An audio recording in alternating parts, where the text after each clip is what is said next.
Shalom saudara, hari ini kita belajar satu topik firman Tuhan, bicara mengenai sesuatu yang baru. Sesuatu yang baru. Siapa yang nggak mau terima sesuatu yang baru, bukan? Kita rindu terima sesuatu yang baru. Tetapi seringkali sesuatu yang baru pun penuh misteri. Karena bicara mengenai sesuatu yang baru, ini bicara sesuatu yang kita belum pengalaman, yang kita belum expert di sana.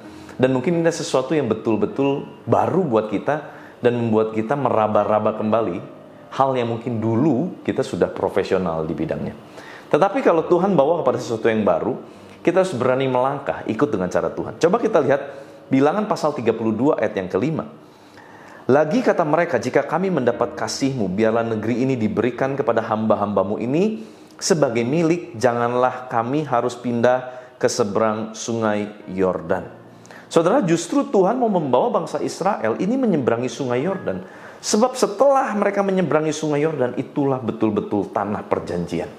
Kalau saudara yang pernah pergi ke Israel, ada satu sungai Yordan yang dipercaya bahwa itu adalah sungai yang betul-betul, ada beberapa sungai Yordan, ada dua saudara ya, yang saya tahu. Dan saya pernah dibawa ke salah satunya saudara ya. Kalau satu tempatnya memang sudah dijadikan tempat baptisan dan itu banyak sekali orang turis di sana.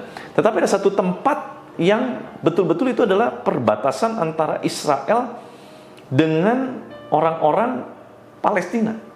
Hanya dibatasi dengan sungai yang kecil yang kelihatan ujungnya, saudara. Dan itulah yang disinyalir atau dipercaya bahwa awal Tuhan Yesus membaptis ya di situ. Yohanes Pembaptis ya di situ, gitu saudara ya. Tempatnya nggak terlalu besar, sungainya lebih keruh dan bukan tempat yang memang khusus dibuat untuk baptisan. Nah, tetapi saya perhatikan apa perbedaannya. Begitu lewat sungai Yordan itu, saudara, saya perhatikan di sana lahan yang lebih banyak warnanya coklat, kering. Tetapi di sebelah sini, ini lahannya hijau. Nah saudara, Tuhan itu dengan sengaja mau bawa mereka menyeberangi sungai Yordan itu betul-betul memasuki tanah perjanjian yang limpah susu dan madu. Tetapi kalau kita lihat di ayat ini, justru mereka minta belas kasihan supaya apa? Jangan sampai dibawa, jangan sampai pindah ke seberang sungai Yordan. Padahal di sanalah tempat yang terbaik yang Tuhan sudah sediakan.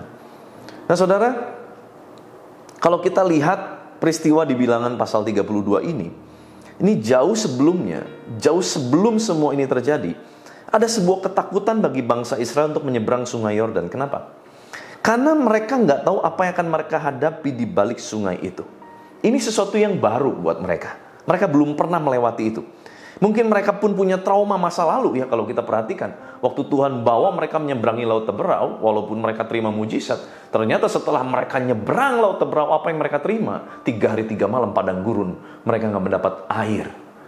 Itu mungkin menjadi trauma, menjadi ketakutan. Wah, jangan-jangan ini begitu lewat sungai Yordan, sesuatu yang baru ini, sesuatu yang akan penuh dengan proses dan tantangan. Mungkin ada trauma-trauma. Saudara, memasuki hal-hal yang baru memang tidak pernah mudah buat setiap kita. Ada ketakutan, ada kekhawatiran, ada tantangan. Banyak hal yang kita nggak bisa pastikan. Tetapi satu hal yang kita perlu pastikan bahwa kalau kita sedang melangkah bersama dengan Tuhan, apapun yang penuh dengan ketidakpastian itu menjadi sebuah kepastian. Saya ulangi saudara, waktu kita melangkah bersama dengan Tuhan, apapun yang menjadi ketidakpastian adalah sebuah kepastian. Kenapa?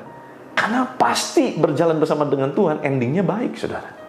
Ini yang kita perlu pegang, ini yang kita perlu yakini. Sangat disayangkan saudara ya, kalau misalkan kita justru Tuhan mau bawa kepada sesuatu yang baru, yang limpah dengan susu dan madu, tetapi kita berkata, jangan deh, kenapa? Saya takut, saya nggak berani, saya nggak pengalaman. Nanti tiba-tiba hal yang lebih buruk terjadi. No. Justru kita harus pegang kepercayaan kita kepada Tuhan. Percaya bahwa kalau Tuhan bawa, izinkan kita masuk sesuatu yang baru. Sekalipun kita harus mulai dengan sesuatu yang gak enak, gak nyaman. Tetapi percaya, endingnya pasti adalah sesuatu yang baik buat setiap kita. Kenapa?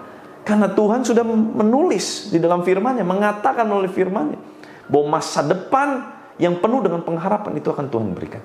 Dan itu yang menjadi jaminan, keyakinan buat setiap kita.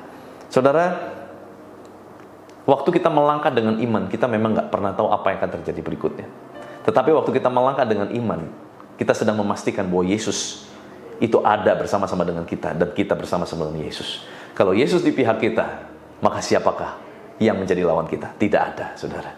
Izinkan saya berdoa buat saudara. Tuhan, terima kasih untuk firman-Mu yang mengajar kami, mengingatkan kembali. Kalau memang hari ini menjadi sebuah teguran, sebuah konfirmasi untuk kami boleh melangkah kepada sesuatu yang baru, yang mungkin kami sendiri belum tahu, kami sendiri nggak yakin, kami nggak expert di sana, kami kami takut Tuhan menghadapi sesuatu yang baru ini. Tuhan tolong berikan keyakinan, berikan keteguhan untuk setiap anak-anak-Mu yang mendengarkan. Biar firman ini menjadi peneguhan buat mereka, sehingga waktu mereka mau melangkah, mereka pasti melangkah dengan Kristus, dan mereka akan pasti mendapatkan masa depan yang penuh dengan pengharapan. Sekalipun adalah sesuatu yang baru, yang penuh dengan misteri. Tetapi bersama dengan Tuhan, kami akan melakukan perkara-perkara yang ajaib dan dahsyat. Terima kasih Bapa, berkati seluruh aktivitas kami sepanjang hari ini. Kuasa kehidupan dan kuasa kebangkitan Kristus mengalir memerintah atas kami di dalam nama Tuhan Yesus Kristus. Haleluya. Sama-sama kita katakan amin. Tuhan Yesus memberkati.